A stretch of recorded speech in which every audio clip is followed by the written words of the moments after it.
আপনাদের মনে আছে গোয়ালপুকুরের বাসিন্দা মোহাম্মদ জুনেদ আলম, গত 24শে জুলাই তাকে হরিয়ানায় আটক করা হয়।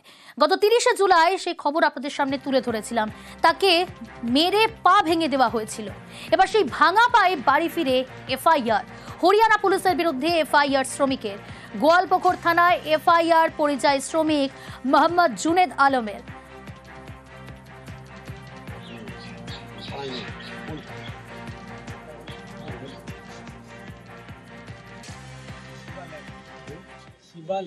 শিবা লাইন পুলিশ থানায় নিয়ে চলে গেল, নিয়ে যায় আবার ওখানে মারা এমনি। তার মধ্যে তুমি তারপরে তোমার পা ভাঙার পর ওরা কি করলো?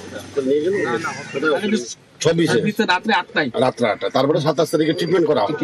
ট্রিটমেন্ট করার পর তারপরে ওখান থেকে কত তারিখ রওনা দিল?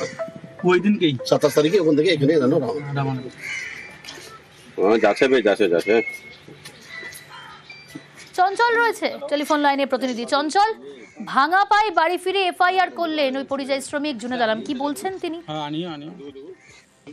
দেখো প্রিয়াঙ্কা, তোমাকে জানিয়ে রাখি যে ওই পরিযায়ী শ্রমিক জিজ্ঞেস করছে যে জুনেদ আলম হরিয়ানা পারে করতে একটি কারখানায় কাজ করছিল, অর্থাৎ বিষ্ণু কার্পেট কারখানায় সে কাজ করছিল।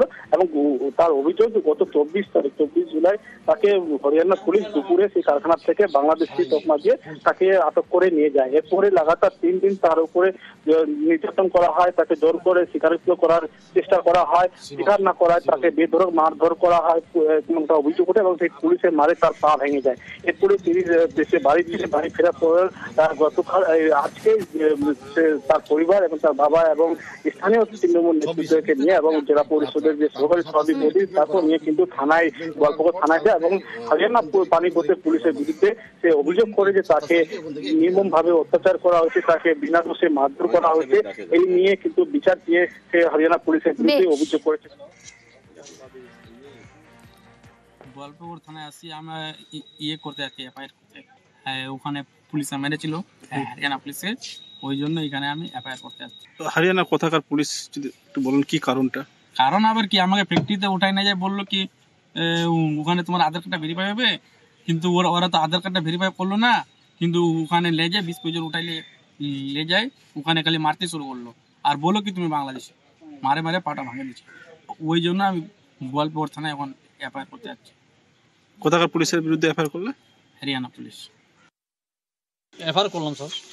মাস দেড়েক আগে গেছিল হরিয়ানা কাজ করতে গিয়ে হঠাৎ 24 তারিখে পুলিশ আসে, ওখানে হরিয়ানার পুলিশ পানিপথের, এসে ফ্যাক্টরি থেকে 20-25 জন লোক উঠাই নিয়ে যায়। ওদেরকে একটাই কথা বলছে তোমরা বলো বাংলাদেশি না বলে তোমাদেরকে পিটাচ্ছে, আবার বলছে বলো বাংলাদেশি। এরা তো ভারতের ছেলে, এরা তো হিন্দুস্তানের ছেলে, এরা বলতে যাবে না। আজকে আমরা থানা আসতে হলো আমাদেরকে জুনেদ ভাইকে নিয়ে, যে হরিয়ানার পুলিশ ওর পাটা ভেঙে দিয়েছে, ও এফআইআর করতে আসছে, আমাদেরকে নিয়ে আসছে। আজকে আমরা জুনেদের পক্ষে আসে, আমরা জুনেদ যে এফআইআরটা করলো আমরা থানাতে, আমরা আইসি সাহেবকে এফআইআরটা আমরা দিতে আসছিলাম, জুনেদের পক্ষে হয়। হরিয়ানা পুলিশ যে কাজটা করেছে, এর পাটা যে ভেঙেছে, যে পুলিশ প্রশাসন করেছে ওনাকে যেন সাসপেন্ড করা হয়। আমরা হরিয়ানার ডিজিপির কাছে প্রস্তাব, আমাদের হরিয়ানা সরকারের কাছে আমাদের প্রস্তাব, আমরা একটাই প্রস্তাব থাকবে এর জন্য ওই পুলিশকে সাসপেন্ড করা হয়। এরকম টর্চার করেছে কি পাটা ভেঙে দিয়েছে।